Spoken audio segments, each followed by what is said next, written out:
Hello সবাইকে। আজকে আমরা ম্যানুয়াল টেস্টিং এর অত্যন্ত গুরুত্বপূর্ণ একটা জিনিস নিয়ে কথা বলবো।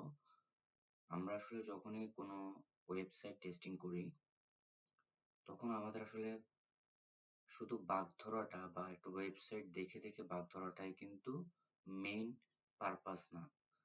আমাদের মেইন পারপাস হচ্ছে বাগটা আসলে কোন সাইট থেকে জেনারেট হয়েছে বা কেন হয়েছে বা রুট কজটা কি, সেগুলো আইডেন্টিফাই করা। তো এই ক্ষেত্রে আপনাদের আজকে একটা দারুণ জিনিস দেখাবো।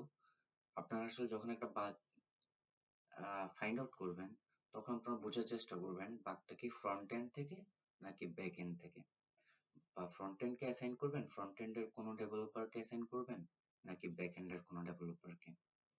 এক্ষেত্রে আমি একটা ওয়েবসাইট নিলাম, সেটা হচ্ছে অ্যাক্সিলারেট। তো এখানে আমরা কি করলাম, আমি যদি একটা ওয়েবসাইট ঢোকার পরে কন্ট্রোল শিফট আই দিয়ে ডেভটুলসটা ওপেন করি, তাহলে এইভাবে ওপেন হবে। অথবা আপনারা যদি চান, এই যে ব্রাউজারে থ্রি ডট আইকন, এখানে ক্লিক করে আপনারা চাইলে এখানে মোর টুলসে যাবেন, দেন একদম লাস্ট অপশন ডেভেলপার্স টুলস, এখানে ক্লিক করবেন। এক্ষেত্রে আমরা অনেকগুলো অপশন দেখতে পারবো। আমরা ক্লিক করব নেটওয়ার্ক। এখন এখানে অনেক কিছু দেখতে অপশন দেখাবে আপনাকে, যেমন all, fetch or XHR, doc, CSS, JS, font, image, media, manifest, socket, Wasm and others. তো যখন আপনি কোনো আপনার এপিআই রিকোয়েস্ট দেখতে চাইবেন, সেই ক্ষেত্রে ফেচ অথবা এক্সএইচআর যেই অপশনটা আছে, এটাতে আপনারা ক্লিক করতে পারেন। যদি আপনাদের অল সিলেক্ট থাকে, সেক্ষেত্রে ডক বা সিএসএস বা ইমেজ রিলেটেড জিনিসগুলো আপনার এখানে দেখাবে। তো আমরা এখানে যদি দেখি, এখানে অনেক কিছু দেখাচ্ছে, name, status, type, initiator, size, কিছু ইনফরমেশন আপনাকে দেখাচ্ছে। তো আমার মেইন পারপাস হচ্ছে,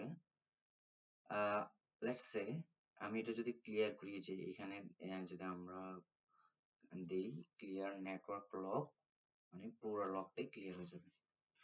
তো সে আমাদের দরকার হচ্ছে ফেচ এক্সএইচআর এর ডাটা। তো এখানে আমরা যদি সাপোজ আমরা লগ ইন করতে চাচ্ছি, যে ডাটা দিয়ে লগ ইন করতে চাচ্ছি, মেইনলি ইমেল এবং পাসওয়ার্ড কোনোটাই ভ্যালিড না।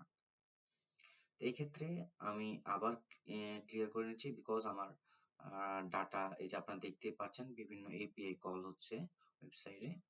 তো আমি এগুলো দরকার নাই, আমি যখন আসলে লগ ইনে ক্লিক করব তখন কোন কলটা হয় সেটা জানা দরকার। এই যে এটা কিন্তু বারবার নিজ থেকে কিছু নিজস্ব ডাটা ও জেনারেট করে যাচ্ছে, বা নিজস্ব কল সে দিচ্ছে, এক্সএইচআর কল। সো এগুলো আমার দরকার নেই, আমি জাস্ট ক্লিক করে দেন লগ ইন বাটনে ক্লিক করব।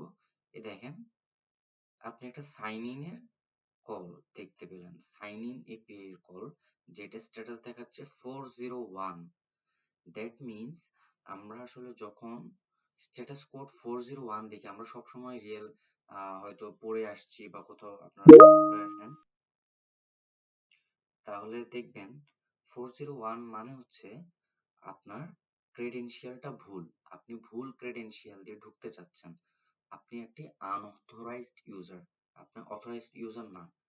এই ক্ষেত্রে আপনি যদি রিকোয়েস্টটাতে ক্লিক করেন, দেখেন এইখানে আপনার আরো কিছু ইনফরমেশন দেখতে পাবেন, হেডার্স, পেলোড, প্রিভিউ, রেসপন্স। এখানে মনে রাখবেন পেলোড এবং প্রিভিউ অথবা রেসপন্স, এইগুলো আপনার জন্য ইম্পর্টেন্ট।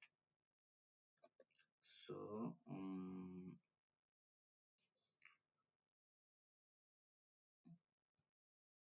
ওকে, তো এখান থেকে আমরা কি জিনিসটা দেখব, আমরা দেখব আমাদের এপিআই কলটা কি, এন্ড পয়েন্ট হচ্ছে সাইন ইন এর এন্ড পয়েন্ট, এবং স্ট্যাটাস কোড 401 আনঅথরাইজড, যেটা হওয়ার কথা ছিল।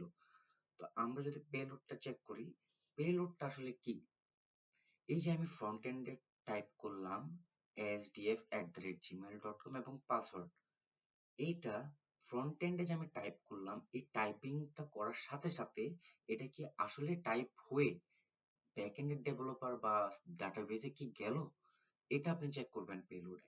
দেখেন ইমেইল এবং পাসওয়ার্ডে আমি যেভাবে ইনপুটটা দিয়েছি এখানে, যেমন আমার ইমেইল এবং পাসওয়ার্ডটা যদি আপনারা দেখেন এক্স্যাক্টলি ওভাবেই এখানে দেখাচ্ছে। দ্যাট মিনস আমার ফ্রন্ট এন্ডের ডেভেলপার ঠিকভাবে আমি যেভাবে ইনপুটগুলো এখানে দিয়েছি সে ঠিক একইভাবে এভাবে নিয়ে ব্যাক এন্ডের ডেভেলপারের কাছে ঠিকভাবে পাঠিয়েছে। তো পাঠানোর পরে প্রিভিউতে যদি যান তাহলে আপনারা দেখবেন ব্যাক এন্ড বা আমাদের যে ডাটাবেস আছে সেখান থেকে এটা দেখাচ্ছে 401। দ্যাট মিনস তুমি 401 দেখাও, ও তো দেখাবে না আমাকে, সো এটার বদলে সে একটা মেসেজ দেখাবে যে email or password doesn't match, তুমি এই মেসেজটা আমাদেরকে দেখাও। তো আপনারা যখন আপনাদেরকে যখন বলা হবে যে আপনি যখন একটা ইস্যু ফেস করতেছেন যেটা ফ্রন্ট এন্ড কে দিবেন না ব্যাক এন্ড কে দিবেন বুঝতেছেন না, তখন আপনারা এখানে দেখবেন যে ফ্রন্ট এন্ড এর ডেভেলপার পেলোডে ঠিকঠাক মতো ডাটাটা পাঠাচ্ছে কিনা। যদি সে ঠিকঠাক মতো ডাটা পাঠাই থাকে দেন পাঠানোর পরে প্রিভিউ বা রেসপন্স এসে যদি আপনারা দেখেন যে ভুল কিছু দেখাচ্ছে, যেমন এখানে 401 না দেখিয়ে যদি 403 দেখাতো অথবা দেখাতো সাকসেসফুল, দ্যাট মিনস তখন ব্যাকএন্ডের এটা ভুল, কারণ আমি এখানে রং জিনিসপত্র দিয়ে ডাটাবেসের কাছে পাঠিয়েছি, সেক্ষেত্রে আমার কিন্তু আনসাকসেসফুলি হবে বা স্ট্যাটাস কোড 401 এ দেখাবে। তো যদি এটা না দেখে অন্য কিছু দেখাতো তাহলে আমরা বলতাম যে হ্যাঁ ব্যাকএন্ডের ডেভেলপার যে আছে সে ভুল করেছে, সে হচ্ছে ব্যাকএন্ড বা ডাটাবেস থেকে ডাটাটা কারেক্টলি নিয়ে আসতেছে না। আর আপনার পেলোডে যদি কোনো কারণে যদি এই মেইলটা ধরেন চেঞ্জ হয়ে sdf@gmail না হয়ে কোনো কারণে ধরেন sdf@gmail.com, এই জিনিসটা শুধু যেহেতু টা যদি এখানে না অ্যাড করা হতো, যদি ফ্রন্ট এন্ডের ডেভেলপার ভুল করে যখন আমি টাইপ করতেছিলাম ও যদি টা ক্যাপচার না করতো বা এখানে ইনপুটটা এভাবে না নিত, এক্ষেত্রে ভুল দেখাতো, তাহলে আমরা বলতাম যে হ্যাঁ ফ্রন্ট এন্ডের ডেভেলপার ইমেইলের যে ইমেইলটা এক্স্যাক্টলি পাঠানোর কথা ছিল সেটা সে ভুল পাঠিয়েছে, অথবা সে এটা ব্ল্যাঙ্ক পাঠিয়ে দিতে পারে কোনো কারণে। যদি ব্ল্যাঙ্ক পাঠিয়ে দেয় বা ডাটাটা নাল পাঠিয়ে দেয় সেই ক্ষেত্রেও কিন্তু আমাদের ব্যাকএন্ড বা ডাটাবেজে গিয়ে সে কিন্তু নাল ডাটার এগেইনস্টে কোনো ডাটা পাবে না। তো এই ক্ষেত্রে আপনারা দেখবেন যে এটা ফ্রন্ট এন্ড ডেভেলপারের সমস্যা। তো এইভাবে আপনারা যখন আসলে একটা ইস্যু ডিবাগ করবেন আপনাদের অনেক সময় ইন্টারভিউতে এটা ফেস করবেন আপনারা হয়তো, যে আপনারা যখন একটা ইস্যু আইডেন্টিফাই করেন এটা আসলে ডিবাগ করেন কিভাবে। আপনারা যখন একটা ইস্যু আইডেন্টিফাই করবেন ডিবাগ করার জন্য আপনাদের কিন্তু নেটওয়ার্ক টিপে আসতে হবে। আপনাদের সেই এন্ড পয়েন্টটা দেখতে হবে, হেডার্সে গিয়ে দেখবেন এন্ড পয়েন্টটা ঠিকঠাক মতো ঠিকঠাক এন্ড পয়েন্টে কল করা হয়েছে কিনা, যেমন এখানে সাইন ইনে কল করা হয়েছে, এখানে যদি সাইন আপে কল করা হতো তাহলে কিন্তু রং এন্ড পয়েন্টে কল করা হতো। এটার জন্য আমরা ফ্রন্ট এন্ড ডেভেলপারের কাছে বলতে পারতাম যে তুমি ভুল এন্ড পয়েন্ট এড করেছো এখানে। সেম ভাবে পেলোডে যদি কোনো কিছু ভুল যেত তাহলে আমরা কিন্তু ফ্রন্ট এন্ড ডেভেলপারকে বলতাম তুমি পেলোডে ভুল জিনিস পাঠাচ্ছ। আর প্রিভিউ অথবা রেসপন্স এটা দুটা যে জায়গা থেকেই কোনো ভুল ডেটা যদি আমরা দেখতাম, ভুল ইনফরমেশন যদি এখানে দেখতাম তাহলে আমরা বলতাম এটা ব্যাকএন্ডের ডেভেলপারের ভুল। তো এইভাবেই আপনারা ইজিলি কোনো একটা কিছু ডিবাগ করতে পারেন। তো এটা আমি দেখালাম ফেচ অর এক্সেচার বা এপিআই কলগুলোর জন্য। আপনারা চাইলে আপনাদের হয়তো সকেট টেস্ট করতে হতে পারে। আমাদের আসলে যে রিয়েল টাইম নোটিফিকেশন গুলো আসে এগুলোর জন্য রিয়েল টাইম যে কোনো কিছুর জন্য আমাদের আসলে সকেট ব্যবহার করা হয়। তো রিয়েল টাইম নোটিফিকেশন কোনো সময় যদি টেস্ট করেন তাহলে সকেটে ক্লিক করে দেখতে পারেন, অথবা আপনারা অল রাখতে পারেন। অল রেখে যত রকমের কল হয় আপনারা কিন্তু সেগুলো দেখতে পারবেন আপনাদের এই নেমের এখানে। সো আশা করি এই ভিডিওটা আপনাদের খুবই কাজে দিবে এবং ইন্টারভিউর একটা কোশ্চেনও আপনাদের কভার করে। সো আপনারা যখনই এখন থেকে টেস্ট করেন নিজেরা ঠিক এইভাবে যাচাই করে টেস্ট করার ট্রাই করবেন।